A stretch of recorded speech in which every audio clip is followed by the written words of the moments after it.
Salut à tous, aujourd'hui nouvel épisode. Alors aujourd'hui je vais sauver un bac. J'avais pas prévu ça à la base, mais j'ai eu un appel de mon pote Drogo là. Steve il a fait un déménagement et je crois qu'il a eu quelques galères, il a essayé de m'appeler. Donc ce que je vais faire c'est que je vais l'appeler là pour avoir un peu plus de détails pendant qu'on fait le trajet. Il habite pas loin, il est à 5 minutes d'ici. Ce qu'on va faire c'est qu'on va analyser tout ça, on va voir ce qui se passe et puis on y va. Now I'm in the game, I was on the bench. First I was renting, now I'm collecting rent. First it was the Beamer, now I want the Benz. Spending all the bag like here I go again. Et voilà, on est arrivé chez Drogo. On va partir du garage. Ah ben il est là. Hop là. Moi je vais mettre mon masque. Hop là. Salut. Ça déménage hein. Ah ouais je vois ça. Je referme parce que la chaleur est essentielle ici. Ah mince. Il fait Ouais c'est pas isolé du il doit tout faire hein. 10 degrés là. Oh le déménagement là on voit que ça a bougé hein. Bon alors, on est avec Drogo Heisenberg sur Facebook, de son prénom Steve. Steve. Viens nous voir ça là. Donc voilà, moi c'est principalement des heptasias. Un champ d'heptasias. Ouais. T'avais un beau bac avant de déménager. Ouais c'est vrai. C'était un bac Zoa, Zoanthus avec des LPS. La majorité des LPS, on va dire 90%, ils sont chez moi. Les poissons, tu les as passés à. Ouais, chez Stéphane. Je pensais pouvoir les garder un petit peu, mais en fait, à cause de la température là, voilà, elle est à 18, 19. Ah, ça remonte un peu. Bah ça va remonter parce que là j'ai mis deux, comment t'appelles ça, deux plongeurs là. De thermostat là. Ouais. Ouais. Donc avec les deux ça va remonter et puis là en plus après je vais fermer les portes. Ok. Parce que là il a bougé, il était déjà au milieu Ok. et on l'a bougé un petit peu pour le mettre Ouais. ici. Donc, Ça va mieux avec quand, les portes. il a fait son déménagement, en fait, il l'a posé ici là, et le bac était bancal. Donc du coup, il a été obligé de sangler le bac pour pas qu'il bascule. Et en fait, ce qu'on a fait, c'est que on l'a passé de ce côté-là déjà. Et Là, là je aujourd'hui, retour sur les lieux du crime. Après j'ai eu un autre problème, j'ai eu l'écumeur aussi parce qu'on a fait ça tu sais, avec le confinement et tout. En gros il fallait rentrer vite à la maison. Donc à 18h en gros on a tout machin, il faisait 4 degrés dehors. Oh la Les vache. poissons ils étaient à 16-17 degrés. J'ai réussi à les remettre dedans. On a allumé et en fait j'avais pas fait le contrat. On avait appelé Seb là, tu sais, on Ouais. avait pas fait le contrat et du C'est coup, vrai qu'on a. du coup il n'y avait pas d'électricité quoi, enfin très peu et ça pétait, à chaque fois ça pétait et moi je pensais que c'était l'écumeur genre quand demandait trop, en fin de compte il y avait un petit peu d'eau dans la fiche Ok. et ça faisait à chaque fois Ça faisait faux contact. ça faisait et faux tout, contact. Ok. En fait, ce qu'il faut savoir, c'est que dès qu'il branchait son écumeur, tous les plombs ils sautaient. Et quand je suis arrivé, on a appelé Sébastien Lannes, du coup, qui est électricien et récifaliste. Et il a fait faire le tour à Steve et ils se sont aperçus sur le compteur Linky que du coup, il a oublié de souscrire un contrat EDF, tout bêtement. Et du coup le souci c'est que le soir avec le confinement on n'a pas dormi ici parce que il n'y avait pas de chauffage. Donc je suis reparti à l'appart et quand on est revenu le matin, ça avait sauté. Et du coup il faisait 13 degrés dans le bac. Et mon poisson, le Xanthurum qui est normalement bleu, était blanc. Et je pensais qu'il était mort en fait. Ah carrément. mince. Et en fait c'était mis en mode survie ou je sais pas quoi. J'ai rallumé tout de suite, on est remonté à 18 et c'est ce jour-là où j'ai appelé Steph pour qu'il puisse machin. Je les ai mis dans un Pour le bac, prendre en pension. j'ai fait chauffer. Alors effectivement dans un bac de, je sais pas, j'avais mis 30 ou 40 litres. Ça a chauffé direct, le poisson, ça y est, il a renagé, tout ça. Enfin, dès qu'on est arrivé, de toute façon, il a commencé à renager et tout. Le vulpinus, il allait bien. Après, moi, j'ai pas beaucoup de poissons, j'en avais que deux gros, quoi. Et du coup, je l'ai filé et je l'ai récupéré la semaine prochaine, là, ça va mieux. Donc, on va voir l'étendue des dégâts. En gros, le bac il donne ça. Alors là, je sais pas si on a assez de recul pour voir tout ça. Voilà. Donc là, on a un bac.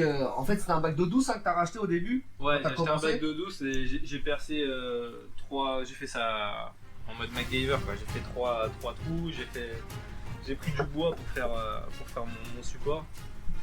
Et voilà, j'ai tout fait. En vrai, c'est pas très compliqué, hein, c'est juste que. Donc, Et du coup, ça donne un bac. t'as Voilà. refait des perçages à l'arrache comme ça. Ça Ouais. fonctionne. Et après, la décante aussi, elle a été fabriquée maison. Tout a été fait maison en fait. Donc là, la partie électrique, c'est Ouais. c'est le genre d'endroit où en fait, t'as pas intérêt à te louper s'il y a une flaque d'eau ou quoi. Et ça, c'est ta partie électrique. Ça se retrouve en ce moment. Non, en fait, en Tu vrai, fais maintenant. flipper Non, j'ai déporté. Maintenant, j'ai un petit meuble à côté. Normalement, c'est ici la partie électrique. Ok. Et au-dessus, t'as la réserve d'eau. Bon, là, faut que j'en remette un peu, tu vois. Mais ça marche avec un truc de toilette, tu sais. Ok. Un Ça ouvre, ça flotteur. ferme. Un flotteur, exact. Ok. Problème avec les noms. Et là, la rampe de dépannage, Ouais, j'ai pas encore. parce que remis t'as les pas eu autres. le temps de remonter. Les autres elles sont suspendues, alors que celui-là en fait ils sont pile la taille pour rester au-dessus, donc c'est plus simple pour. C'est les GHL, c'est ça, les Mitrax? Ouais, je crois Ok. que c'est ça. Donc Et c'était un du bac coup, qui était rempli de Zoanthus Ultra, de Ricordea, de Filia, Là, cette pierre-là, elle était toute pleine de de zoanthus. Trachy. Et en fait, à pas s'en occuper, c'est les Zeptasia qu'on gagne en 2 mois. Enfin, après, j'étais vraiment envahi, genre, je me battais avec, tu vois, et puis il a 2 mois, le Tomantendus, il est mort parce que. Le problème, c'est que le Tomantendus, il bouffait mes zoanthus et il bouffait aussi un peu les Euphilia. Ah, Donc, du coup, en fait, quand il y avait plus d'Eptasia, plus assez pour lui. Donc, en fait, je le mettais dans la décante. Ouais. Il était bien, hein, il bouffait, parce que là, il y a à manger aussi pour lui en bas. Et après, je le remontais. Et le problème, c'est que un soir, je rentre trop tard et je me dis, faut vraiment que je le mette en haut parce que je crois qu'il n'y a plus à bouffer en bas. Donc, je le mets en haut. Et le problème, c'est que le Xanthurum, il n'a pas aimé. Il l'a vu arriver le soir et c'était trop pour lui. Il l'a déchiqueté. Mais vraiment, il lui a fait mal. Bah, après, le prochain bac, je n'aurai pas le problème parce que je prendrai un plus grand. Je pense que peut-être je mettrai des Zoanthus, mais peut-être on verra. On verra. On va voir, on va On verra ce décider qu'on tout fera, ça mais à partir de ce qui est sûr, maintenant. c'est qu'il y aura un Tomantendus tout le temps et comme ça, il n'y aura pas de problème, quoi. Qui sont sur ordinateur, il y a le petit logo Rift Techniques juste en bas dans le coin à droite, ça sert pas à rien en fait, tu mets ta souris dessus et ce que ça fait c'est que tu peux t'abonner directement sans couper la vidéo. Donc si tu veux suivre les épisodes là de ce sauvetage, bah tu t'abonnes, tu mets les notifications et t'auras la suite. Donc en fait on va suivre l'évolution de cet aquarium là en fait qui est en péril entre guillemets. On va voir ce qu'il a exactement, on va faire une batterie de test là. Et à partir d'aujourd'hui, on va faire un épisode tous les 15 jours à peu près, 15 jours, 3 semaines, on va voir l'évolution tous ensemble, jusqu'au transfert sur le nouveau bac qui sera dans le salon. Donc là on voit bien le refuge, qui a l'air de travailler encore, un peu de dino. Bubble Magus, tiens, il fonctionnait plus Bubble Magus. Non, j'ai voulu te le prêter à un moment là et C'est vrai que le tu l'avais rotor, prêté, ouais.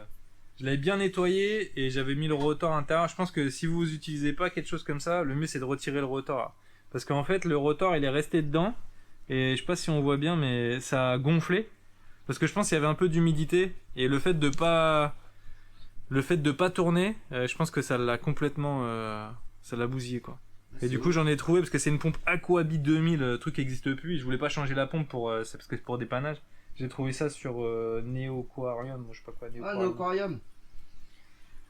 Dédicace à François, un petit Ouais. bonjour à François, Néo et 4 jours. Kevin. Ça a mis 4 jours. Je l'ai commandé le vendredi, c'est arrivé le lundi je crois. Ça va, rapide? Ouais bah ouais parce que ça faisait 6 ou 7 jours que j'avais pas d'écumeur. Ouais, quand même. Ouais. Donc il t'a sauvé, il Bah, t'a sauvé un du petit coup peu là, le bac. depuis tout le temps, là ça fait 15 jours ça fonctionne là-dessus. Bon, du coup, on va faire une petite batterie de test. Là, on va tester le KH en premier, calcium, magnésium, nitrate, phosphate et éventuellement le pH. Je pense que le pH ça devrait aller, ça pose pas trop de problèmes pour le moment. Ammoniac et nitrite, je pense que on va pas en avoir besoin étant donné que en fait les oursins et les escargots ils sont toujours en vie. Donc je pense qu'il n'y a pas eu de montée. Et l'Exaténia aussi. L'Exaténia il est bien aussi exactement. Donc du coup ça on va baser. Je pense que ces pierres vivantes elles ont quand même encaissé. On va aller vérifier tout ça quand même pour voir si c'est dans les clous et puis on vous tient au courant pour la suite. C'est parti, batterie de test, on y va, go!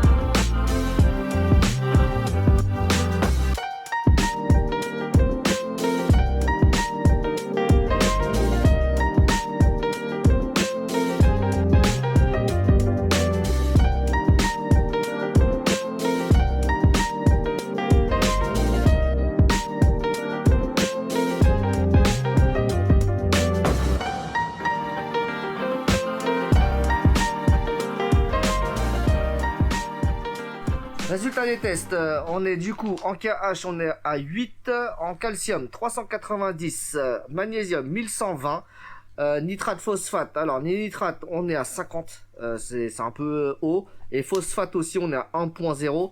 C'est quand même assez haut. Mais bon, pour un bac qui a tourné sans écumeur et tout, sans électricité, c'est pas trop mauvais. Salinité, on est à combien? On est à 1022, je crois. C'est ça, hein? 1022, t'as mesuré? Ouais, 1022, 1023. Ok, 1022, 1023. On va remonter ça tout doucement. Parce qu'il reste encore du vivant. Donc, on va y aller progressivement. Et en pH, on est à 8.1 à peu près. Il est 10h du matin, je crois.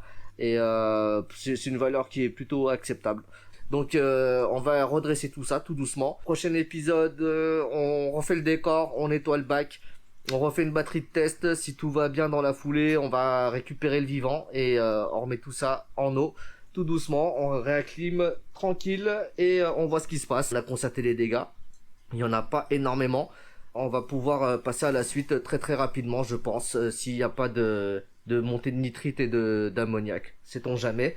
Et sous le coude, je lui ai fait prendre du stop ammo au cas où. Donc voilà, si jamais l'ammoniac monte, il mettra une ampoule ou deux et puis on verra comment ça réagit. Bon les amis, on va clôturer ce premier épisode sur une course de planche à roulettes avec un gage au bout.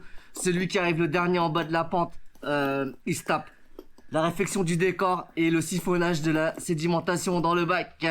T'es prêt? 3, 2, 1, go! Ouah, la semaine prochaine!